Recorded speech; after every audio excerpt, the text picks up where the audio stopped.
There's a lot of content out there right now. Podcasts, videos, social media, radio, everyone's talking. But not a lot of people are actually having real conversations about what's going on in the industry. And we kept realizing something else. A lot of the people we work with every day aren't listening to traditional ag radio like they used to. They're on YouTube, they're listening to podcasts, they're watching equipment walk around videos on their phone. So we figured if that's where people are, then that's where we should be. And that's how this podcast got started.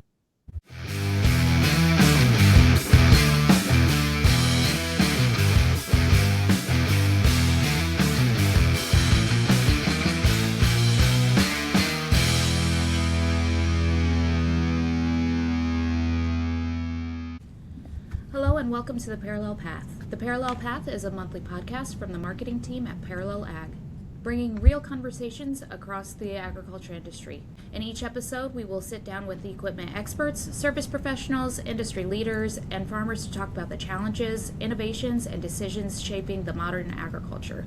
From iron and uptime to technology and market trends, the Parallel Path focuses on people and ideas that keep farms moving forward. So Livingston Machinery actually is a really cool story. It was founded by Earl Livingston and his wife. They're native Oklahomans, grew up small town around here, and they opened the first location in Chickasha, Oklahoma back in May of 1987. They didn't have a main tractor line whenever they started, and they actually grew their big business off of big balers and their 24/7 service promise. In 1993, the company actually introduced mobile service shops, and it was literally from a handmade trailer that they put together themselves. And Earl laminated business cards and handed them out to customers all the time and told them, like, it doesn't matter what you need. These are our home numbers. You call us if you need something and we will show up. And that's what he and his employees did. They started with 3 employees, and now, since the mergers and everything have happened, we actually have 16 different locations. That's fantastic. What about Ag Solutions Group? How does that play into the merger? So around 2021, 2022, both companies were growing pretty tremendously. Ag Solutions Group was in the Midwest, Missouri, Iowa locations, and they were both looking for something bigger to do. They wanted to expand, they wanted to grow. So ASG actually operated in a similar way. They became ASG back in 2015 with a merger with Brokaw's Supply Company out of Fort Dodge, Iowa. Riggins Ag Equipment was also part of that, out of Missouri. And so they came together in 2015, and then they joined up with what was Livingston Machinery around 2021. And it was all about both having a strong focus on supporting customers through equipment, parts, and especially service, and creating long-term relationships with communities. Because one of the things that all of the owners and all the employees really connected with was making sure that we weren't just here to provide equipment. We wanted to actually make that relationship, make sure we're supporting them, because a lot of places, when you get outside of the Midwest, Southern Plains area, and you get away from farm country, there's not always a lot of appreciation for those groups. And so our companies wanted to come together and grow with the company footprint, our employees, and just making sure we're growing those relationships every day. So Alicia, what was it like at ACM and how did that fold into Parallel Ag? So I was actually at ACM. I joined the team in 2018 and started out as a marketing coordinator role there. But what I didn't realize was that ACM actually started in 1950, and it was actually built out of Al McCartney's gas station. So how it happened was Cool. Massey Ferguson, actually at that time it was Massey Harris, I believe, pulled into his gas station and asked Al McCartney if he wanted to sell some tractors. And Al said, "Let me go talk to my partner and I'll be right back." And Al went in and asked his partner what he thought, and his partner says, "Well, we don't know anything about tractors." And Al walked back out and said, "Yeah, we'll do it." And so he started selling tractors without either one of them knowing. And the Durand location is actually right across the street from where the old gas station was. So they have just built upon it. And so Al McCartney was the original founder. And then Woody McCartney was president when we merged with Parallel Ag, and he actually had his son and his nephew at the operation, and the 4th generation of McCartney's actually still works at Parallel. So it actually tied in beautifully with our history and our background at ACM with how we wanted to grow and how we serve our customers. We are definitely very customer focused. Al McCartney believed in treating the customer right, and they will always come back to you. So when they looked at the merger, it was just the perfect blending of all three businesses to come together to be Parallel. It's a really awesome story. Now that we've gone through the history of Parallel Ag, we should probably introduce ourselves. Let's start off. Salem, you're up. I'm Salem and I'm a nobody. No, I'm just kidding. I like to make that joke a lot. So I'm Salem Hendricks. I'm the director of marketing for Parallel Ag. I've been here 2 years now. And I have known Earl Livingston, whether he remembers me. I have known him since I was a little kid. He and my family grew up around here. So my dad was a little bit younger than him in high school, but like they went to the same school and everything. My grandpa got all of his Baylors from Earl Livingston. And then when I was playing junior high and high school softball, he sponsored me whenever I was playing. And so that was always really cool. But I stayed in the ag world. We ran a small operation where we had wheat and alfalfa. We had Beefmaster cattle. My family operation was about, I could say almost down to the minute, like 17 minutes from the mothership dealership there in Chickasha. So that was really cool.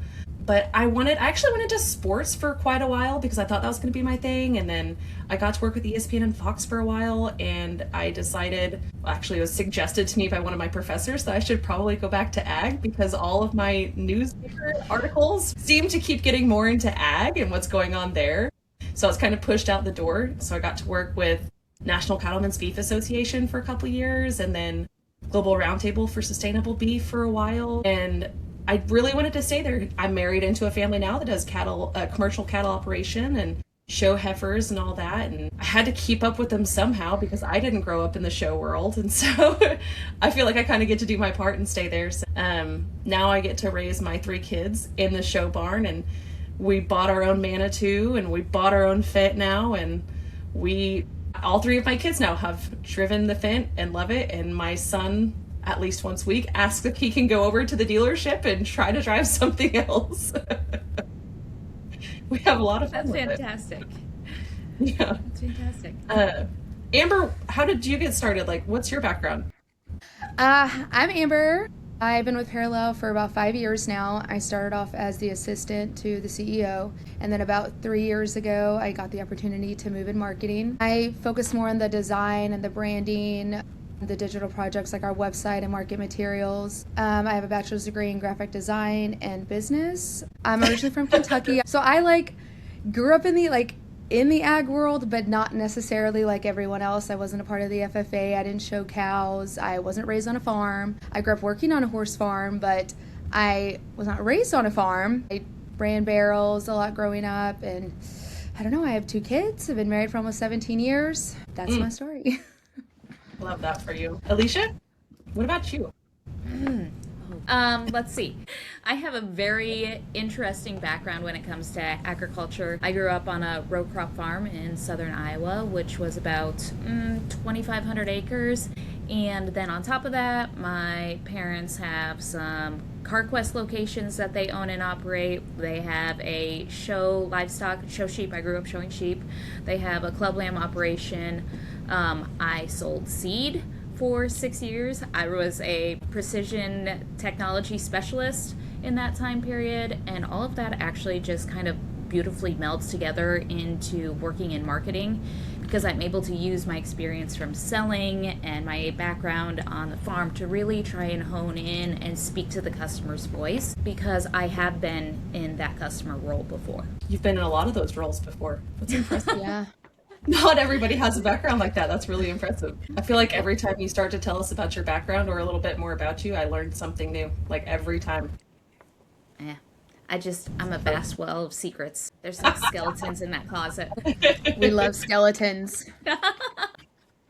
Give me the tea. Well, if you really wanted the tea, when we're talking about this podcast, should we tell the story of really how it came to be? Oh my goodness. Yes, let's do may it. as well. May as well. Shall we bring up the chat? Receipts. Promise. So, in last year, we went to the AGCO dealer marketing meeting, and it was actually a fantastic meeting. We got to hear from all the other dealers, and we got started on a discussion about where to meet our customers, and they were talking about, well, no one's really doing traditional radio anymore. And at that point in time, we'd already been talking about starting a podcast, just us, because we're like the Three Stooges in real life. You know, we've got how many kids? 9 kids between the three of Too us. many. Too And many. Most of those are yours. most of them are mine, yes. You have the majority. And the majority of them are girls, so pray for us. Yeah. And so we were talking about this, and we were like, you know what? Let's just start a podcast. And we also, at that point in time, at that meeting, we were having a dealer roundtable where they had some customers up front talking. They really were talking about how they wanted to be marketed to. And one of them really did bring up podcasts. And at the end of the session, they opened it up for dealers for Q&A. And at that point in time, he had already made a comment about how at farm shows, he really would like to see a service technician or another farmer or someone in that booth to really Which talk is not to a bad who knows their idea. equipment. I mean, not a bad idea. No, it's really not. Because how many times do we actually get those service techs out there to see I know. customers in a That can be very non-sales beneficial. related, like, Yeah. yeah, totally. But he made a comment about how he really wanted someone besides the 22-year-old marketing girl who was there to hand out pens. And let me tell you, That was yeah, funny. we all kind of, as you know, a full team of females in ag with very strong personalities and very strong backgrounds. We all kind of cringed a little bit, but I had a genuine question for him. I wasn't gonna like pick him apart or anything. I wanted to Unfortunately. honestly ask him about a podcast. And And truly, I at the raised same time, we were not the only women in the room. Like that's part of the truth about marketing. Like a good 60 to 70% of the room that were there marketers for other dealers were women. So there was also that. Yeah. and including the manufacturers, like the team marketing team Yes. from AGCO is very heavily female represented. So I raise my hand and they hand me the mic and he goes, speaking of the 22-year-old marketing girl. We ride at dawn. Salem, I'm pretty sure Salem like armbarred me and tried throwing her hand over my mouth because she was afraid of what was going to come out of my mouth. Honestly, I'm like, let her say it. my immediate reaction was, ooh. First of all, dangerous territory to say that to anyone on this team because Well, mostly women. we have a hard time biting our tongues in general anyway. But that was it was a bold thing to say. It was bold. But you handled it very well. I will say that. You handled it Yes, very well. I agree. Thank you. I may have ranted about it online afterwards and gone semi-viral on LinkedIn for it. When we presented this to several leadership, people within Parallel, they jumped on board, and now we are fielding ideas left and right about what episodes we should be doing. I think in May we're going to be doing an episode about commercial hay. Like we're going to have one of our hay equipment experts on here. What else do we have going on? We've had some of the leadership from some of the vendors reach out because they're really excited. There's not a lot of dealers that are doing this. So I know, I want to say it was AGCO, the Fent brand specifically, they're wanting to be a part of something and talk some more because there's not a lot of places that are doing this kind of thing. And though one of the really good things that did come out of that customer panel that they had is, you know, we did learn podcasts are where people want to get their information because they don't have to stream it live. They can save it and come back to it. They can listen to it when they don't have good service and they're in the cab. Personally, whenever I was farming and I'd be baling hay in the middle of the night, I did not have service down where our fields were. So, you know, when I started baling hay at 15, even then streaming was not a super easy thing to do. Downloading music at the same time was not a super easy thing to do. So now we have the ability to do all that. And it's going to make a really big difference to reach everyone like that. You just made me feel really old because I didn't even have a smartphone when I was in the tractor cab, okay? It was the little To be analog radio fair, that you had to dial. I learned how to drive the wheat truck before I ever got my license. Like, So the girls and I were talking about this because I keep teasing Frankie every time we go somewhere. Like, will you drive Frankie? And Frankie is our second, and she is 9. And I keep making a joke like, Frankie, it's your turn to drive. And she goes, Mom, I can't. And I was like, listen, when I was 9, I drove a grain cart or a tractor, 4-wheel drive tractor with a grain cart behind it with a 30-foot bean head platform behind it down the road. If you can't drive my little minivan. yeah, the first time I drove a stick shift, especially by myself, I was 12. And my dad sent me in the 1-ton. My grandparents' place was 1 mile section down and a 1/4 mile on. And we had this great big circle drive. And I was like, yeah, I know how to drive it, but like not by myself. And he goes, all right, well, Just take off. Let's make a couple rounds. I made 3 laps around the circle drive. And he goes, all right, you're good. Run over to Nanny and Papa. Let's go grab whatever it was that I needed to grab. Like, okay. What is it with like the manuals being the first vehicles that we drive? Because that's what the first vehicle I drove was a manual. It was right? You don't even have to shift anymore. These tractors are fancy now.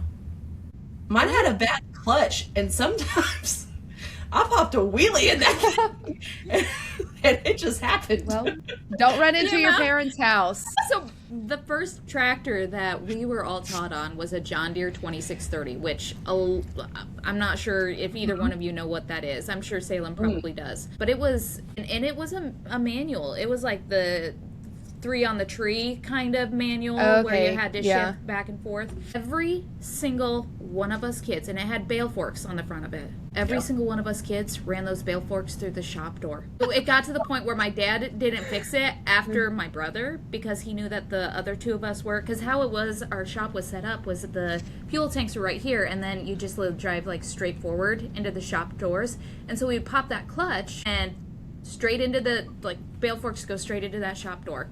Ours wasn't hitting something with the bale spikes. Ours was who was going to run over the fence with the swather.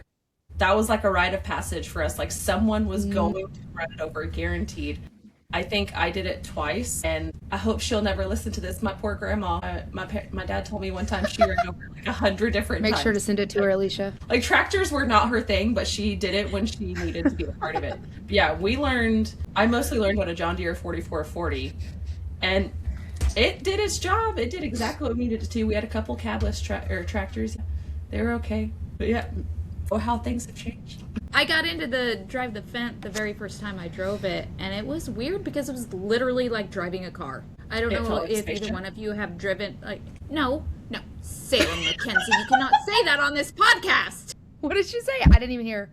I said getting in the Fendt was like getting in a spaceship. We're breaking that stereotype. Salem! That's what you're in timeout. That's what my dad said the first time. He was like, what is all this? Wait, isn't that what that country singer said? Yes! The hits legitimately guy? Like, Stephen Roberts will have a cow if I leave that in here. Leave it in here.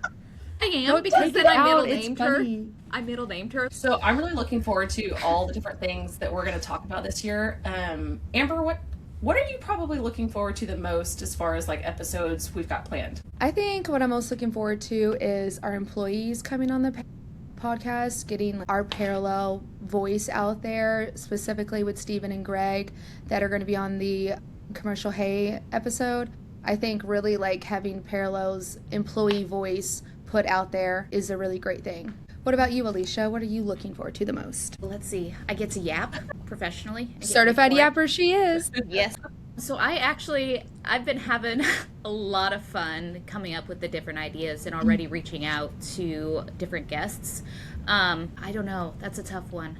Honestly, the one that I'm looking forward to is actually the one I'm going to be recording next week. And that is going to be an episode about the Fendt Momentum planters. And not only do I have our Fendt planter guy and a PTX precision guy coming on, I got one of our customers to come on, and he's going to talk about how and why he made the switch to a Momentum planter and how it's working for his operation.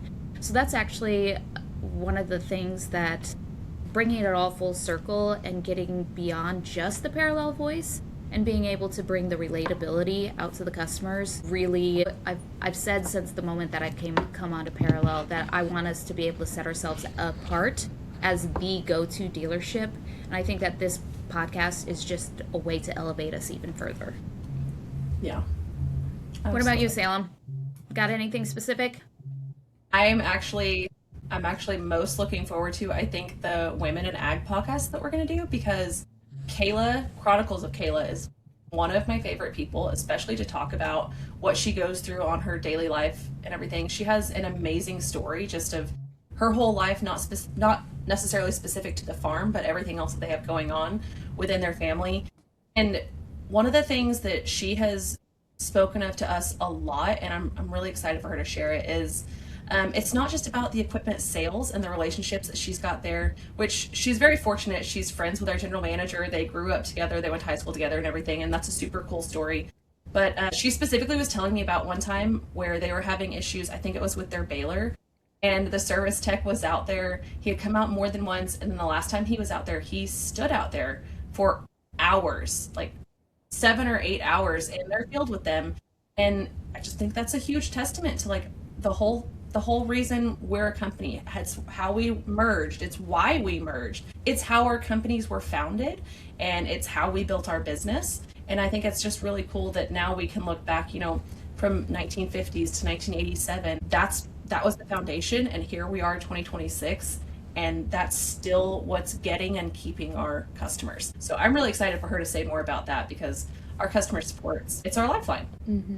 And especially right now. I mean, the farm economy is kind of crap, and so we're sending more out in service than we are in sales. And so to make sure that even if you don't have the bottom line dollars there right now to upgrade your equipment, that we're there to keep the equipment that you have right now on your farm running to its fullest extent. Yeah, and I know that's a lot of what we're seeing, especially these last 6, 7, maybe 8 months, is there's a lot more maintenance that's having to go into equipment and everything, because people don't have the money to go out and buy new equipment, or they're not in a position where they're ready to trade in or anything like that. And so they're having to invest more in what they have. And it's not always big repairs. It's a lot of maintenance and stuff. So we see a lot of those calls right now. And, we've got a lot of people actually going into some of the service tech trainings, and they're really, really strong techs that are coming in. I'm really excited for them. We have some techs that have been here for 20 years plus, and the knowledge they're going to get from them is going to be awesome. And what's super cool about our techs is how we share regions. So we've had some of our combine specialists come down to Texas and to Kansas and help us out, and we didn't have extensive training there. And so it's really cool to get to see them do that, and I'm excited to hear some of the other employees talk about their direct experience with that. For sure. Just the coolest thing that I saw last year was I was sent a video from Scott Small, who's our VP of Customer Success, of a truck and combine that was actually loaded up from, I believe, the Liberal, Kansas location that they brought up to Watauga, which is where I'm based out of, to have their winter service inspection done, because they didn't have the expertise down there. And we have some of the best combine techs out there for AGCO. And so to be able, like you said, to be able to share those resources really is going to be such a dynamic, industry-changing relationship that we're able to provide our customers. There's a lot of other brands and other colors out there that may have a big network of dealers, but they don't necessarily work together among them. And that is really cool, because we're not Illinois stores competing with Oklahoma stores, or Missouri competing with Iowa, anything like that. Our stores, we are all one company, and we're trying to make sure that everyone succeeds. And it's in our mission statement that we feed the communities around us and everything. And we take that very seriously. So it's really cool to see how we do share that. And it's our main focus, and it's awesome. One team, one dream. That's right. Well, with that, I think this concludes our first episode, ladies. What do you think? Yes. Such a great episode. I'm excited about it. All right, that wraps up this episode of The Parallel Path. Thank you for spending some time with us today. If you enjoyed this conversation, make sure to follow the podcast wherever you listen so you don't miss the next episode, because it's going to be great. I'm hosting. And if there's a topic or guest you'd like us to cover, we'd love to hear from you. And we'll see you next time on The Parallel Path.